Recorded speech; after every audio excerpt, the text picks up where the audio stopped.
Hey guys, welcome back to my channel. And today I'm going to be talking about the Series 1 finale of Doctor Who. Unless you count the Christmas special, but I'm going to say this is the finale, and the Christmas special is kind of like an epilogue, you know? So, this is episodes 12 and 13, which is Bad Wolf and Parting of the Ways. Also, is Christopher Eccleston's final episode as the Doctor, because he chose not to do another season, because, he wasn't a big fan of the BBC. So, I can't really I can't really talk about that because I've obviously not worked for the BBC, so let's just get right on it. As a Regeneration episode, it works. As a season finale, it works. As like a character piece, it works. Um, it just works in every sense of the way. It's probably my second favorite episode of the season behind the Moffat two-parter. So the first half is kind of like it's like several different reality shows. You have The Weakest Link, which I used to watch as a kid, so it was kind of fun to watch it.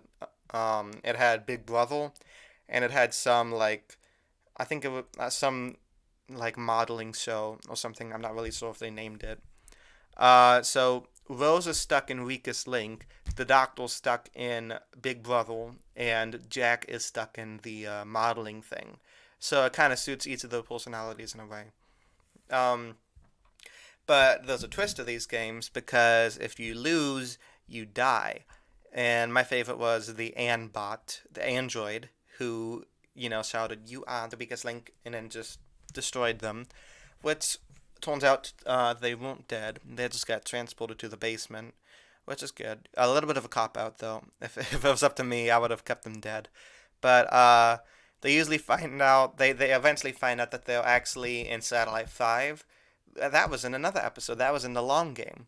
So it turns out since the Doctor didn't stay and help clean up the mess, they became like this dystopian future where everybody's part of this reality show, and they don't really have a choice to do it. But if they win, they get a lot of money. So that's how societies run nowadays. They did cool dystopia before it dystopia kind of ran its course. You know what I mean? And they were able to escape. It's actually the Doctor thinks that Rose gets killed, but like I said, she got transported. So she got transported to the Daleks because it turns out the Daleks are behind all of this. They were in another episode. They were in the episode called Dalek, and they've pretty much like taken control of this entire space station. They're the masterminds behind it. They had this like woman who was hooked up to these machines, and all she did was talk about numbers all day. She was being controlled by the Daleks until she finally escaped, and they were able to kill her. But she was happy because she didn't really want to live, and she knew that the Doctor would stop them, which was a nice scene. She didn't know the Doctor that well, but she knew he would stop them. I guess through the stories. There was also like kind of a companion that could have been, and the Doctor's like, "You could be my companion," and then she dies, which is sad, but you know.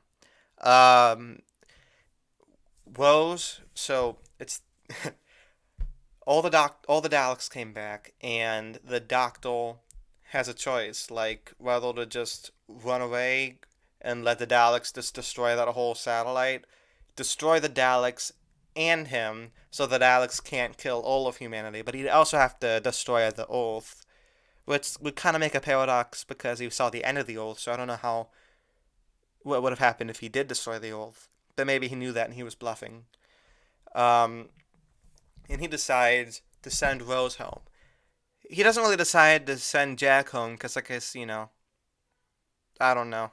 Who cares about him? I guess he has to be in the spinoff. So the Doctor kind of tricks Rose into going back into the TARDIS, and he sends her back home where he could blow them up, or they could kill him, either one. And she could just live the rest of her life eating chips and stuff. And it's a this kind of doesn't make me like Rose that much. This one scene where she's like, I can't just lay around and eat chips. And it's like, what makes you so special? You know, that's what the rest of us do. But in America, we call them fries. That's besides the point. I kind of like how Mickey kind of calls her out on this, though. It's a small continuity error that, like, in the last episode, episode 11, he's like, I'm done with Rose. She always leaves me with the doctor. I'm sick of it. And he just kind of runs away. And now he's back as soon as he hears the daughters. So, I don't know. I mean, I feel like that was kind of a. They just kind of set the reset button on that one. That's probably my only flaw with the episode, though, because besides that, it's a completely flawless episode. My favorite scene is when, like, Rose is being held captive by the Daleks, and the Daleks are like, what are you gonna do? You gonna, uh, you gonna rescue her? Or you gonna destroy, are you gonna destroy the humanity, or watch her die? And he's like, neither. I'm gonna save her, and I'm gonna wipe all of you off the face of the earth. And it's the most epic scene, one of my favorite scenes with Eccleston, and it's one of the best cliffhangers, because yes, there's a sense of dread at what's gonna happen next, but you're given, like, such a good sign that it's gonna be okay because he's the doctor, and that's what he leaves us with. The most tense yet uplifting cliffhanger. It's a great cliffhanger. But anyway, after he brings Rose home, she's able to open the heart of the TARDIS with the help of Jackie's file truck that she just borrowed from somebody. I want to see that explained in like a spin-off audio or something, like how Jackie really got that file truck. But anyway, she looks into the heart of the TARDIS, and instead of killing her like it did the Slitheen lady last episode, it like the glowing stuff gets into her eyes. She looks into the heart of the TARDIS, the time vortex, and it kind of consumes her, possesses her for a little bit, and she becomes the bad wolf. And hey, that was the bad wolf was in the other episodes, and it finds out that she used the world's bad wolf to send him across the universe to tell her a message to find the doctor. So she saw it in that park, Bad Wolf, and she realized, oh, it's trying to tell me something. Turns out she was the Bad Wolf, and she sent the message to herself, timey-wimey, wibbly-wobbly. But eventually, she's able to destroy all the Daleks, and Captain Jack gets killed, but she's able to bring him back to life.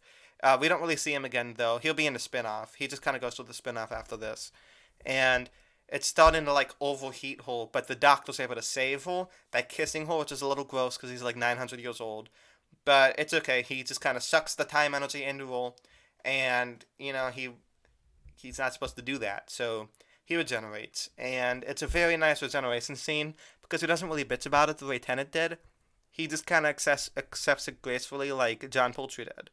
It's like the best way to regenerate is by saving your friends, you know? John Poultry regenerated by saving that whole planet from the spirals, and, Tennant did regenerate by saving Wilf. So it's, if you have to go, that's my favorite way to go.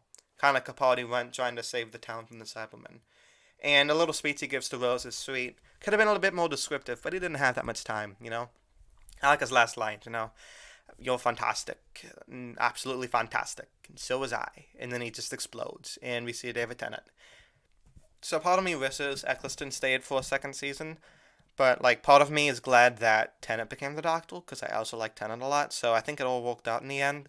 Plus, Eccleston is in a bunch of Big Finish audios that I can't afford, so people who can afford that, enjoy it. Maybe I'll listen to it someday. I have a lot of Big Finish to catch up on. But yeah, this is a great episode, great season finale. Probably one of my favorite Regenerations episodes, up there with Matt Smith's. Probably I like Matt Smith's a lot. So what do you guys think about this episode? Where would you rank the Regeneration episodes? I'm thinking about doing a video where I rank them, but I haven't seen Poultry's.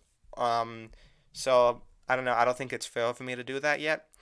Sorry, I haven't seen Davison's, so it's not fair to me to do that yet. But let me know down in the comments what you thought of this episode, what you thought of the season. In my opinion, this season had 14 good episodes.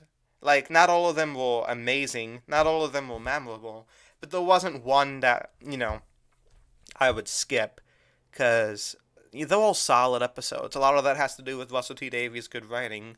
Though in season 2, there's about 3 episodes I don't like, so I don't know. It's just, this season, they threw it all out there. They didn't know they were going to get a second season. Like, they didn't even know it was going to be successful, but they did it anyway, and I could respect them for that. They made Doctor Who new and like fresh again, while still keeping that old halt the original series had, that old sense of adventure, you know. So in my mind, series one was a huge success, and so was David Tennant and Matt Smith's and Capaldi's, and that's when I pretend like the series ended. I'll see you guys next time for my video on the Christmas invasion, and I'll talk to you guys next time. Peace.